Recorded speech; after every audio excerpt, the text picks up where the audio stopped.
Greetings everyone and welcome to the lesson. My name is David Koech. So today we are going to discuss the idea of online identity and then look at how we can manage it in order to present the best version of ourselves. The key point we want to impact is the importance of representing ourselves well to others online. But before continuing, I want to make a distinction between two things associated with online identity: security and reputation. Online security has to do with password management and not sharing sensitive information across unsecure networks, among others. Online reputation, on the other hand, is a fundamental part of identity, and this is what we'll cover today. One way of looking at identity is its performance, and that is an emergent product rather than a pre-existing all. This means that identity is constantly evolving. It's a process rather than a product. It's something that we do rather than something we are. This means that we may behave or perform differently in different contexts, and we may do so consciously or unconsciously. This is no different online. Our online or digital identities are a product of how we perform online. That means it's about how we present ourselves to others in the online space. So let's have a more in-depth looked at online identities.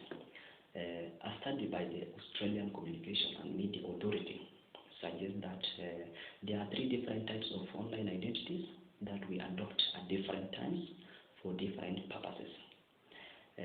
These identities are your transactional identity, social identity, and professional identity. So firstly, your transactional identity is the information about yourself that you give when you are completing a financial transaction or filling out forms for things like government agencies or insurance companies. This is the simplest and the most removed of the identities. With this identity, we only give a minimum information about ourselves required to complete a task, and we don't share this information publicly. This identity brings up issues of security because of the nature of the information you give out. The next two identities concern our reputation online. So the second type of identity is our social identity. Our social identity is probably the one we are most familiar with.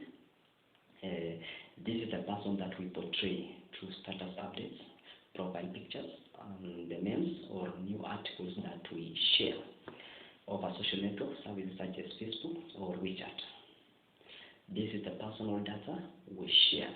Lastly, we have our professional identity, which is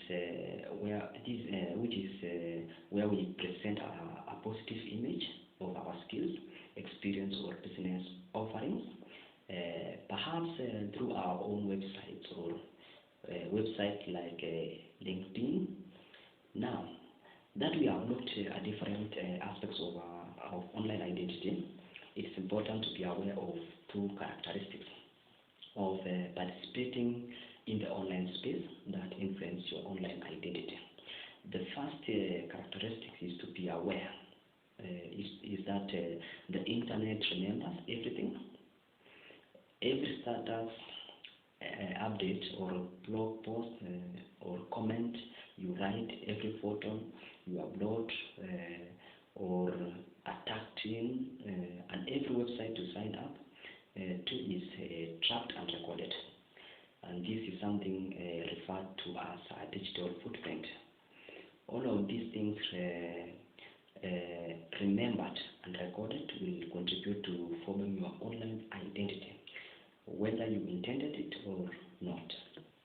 The second characteristics to be aware of when managing your digital identity is that the internet has blurred the boundaries between our professionals and our social lives.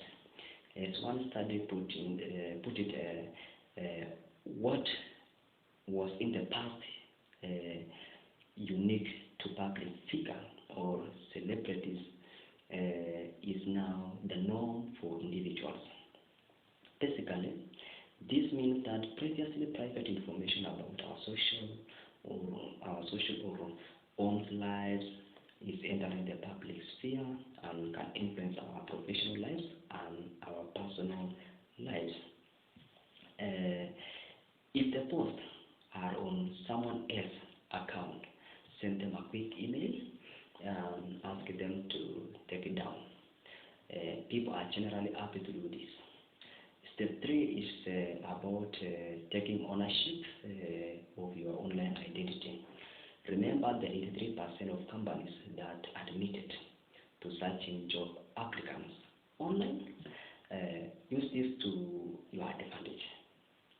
Try and make sure that when someone searches for you, what they find is what you want them to find. When you are doing this, remember these few key things. First, have at least one public profile that you maintain and keep up to date. Next is expect an expected audience.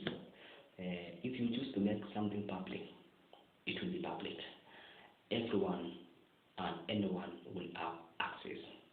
Also, treat videos, audios, and images just like text. Embarrassing videos or broadcasts are just as bad as status updates. And lastly, obey the rules of etiquette, which we'll look at on our next series.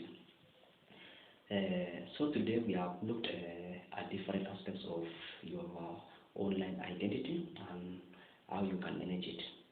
The point is to put care into how you represent yourself online and make conscious decisions about the information that is out there and accessible. 3 key points to remember are: know what is out there about you, make informed choices about your privacy settings, and finally, take ownership of your online identity. So, ladies and gentlemen, I thank you so much for your time. Till next time, for now, I say goodbye. Thank you so much.